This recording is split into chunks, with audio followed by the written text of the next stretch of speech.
In this presentation, I will demonstrate that the dominant classificatory model that opposes live performance and technologically mediated performance by qualifying the performer-spectator relationship in terms of space and time is inadequate and needs to be displaced by a more functional one. This model prevails in theater and performance studies, psychology, and computer science, among other fields of study. Note that the term live performance is used not as a shorthand for theater and performance art. Rather, live performance denotes communication acts between a live performer and a live audience. The term technologically mediated performance, then self-explanatory, denotes live performances that are mediated by technology, such as cinema, photography, broadcast technologies, writing, and so on. So, by this definition, theater unites or merges both live performance and technologically mediated performance. As the images showed, live performance and technologically mediated performance can be separated by the prevailing classificatory principle. However, here we see a production by big art group whereby video cameras are positioned on the stage and the live video images are produced in the presence of the spectators. Now, if we proceed to map this production onto our model, we notice that the live performance and the technologically mediated performance overlap in quadrant 1. Indeed, the spectator shares a spatiotemporal frame with the live performer acting on the stage, and the spectator equally shares a spatiotemporal frame with the performer who is acting for the camera and whose live performance is technologically mediated.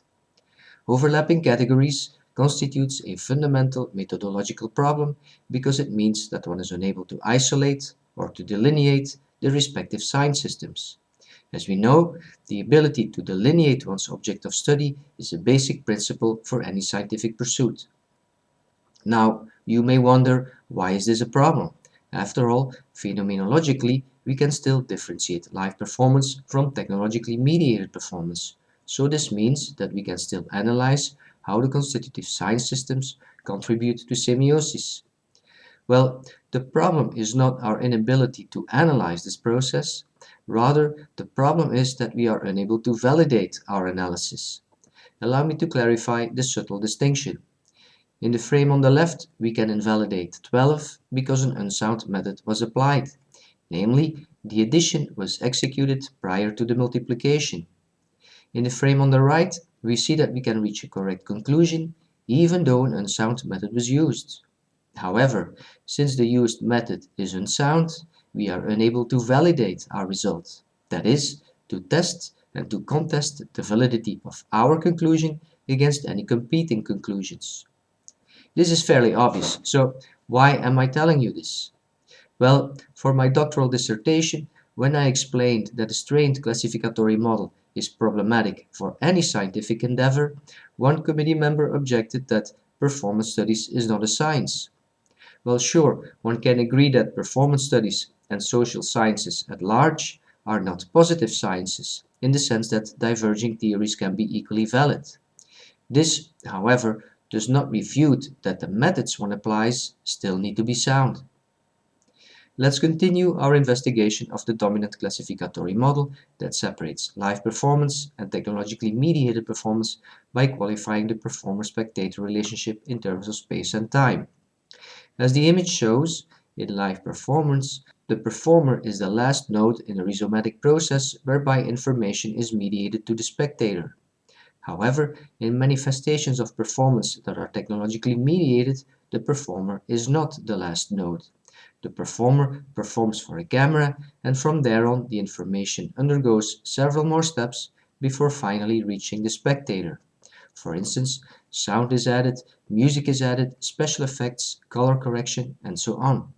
So, if we evaluate the respective performer-spectator relationships, we are comparing principles that are not logically equivalent.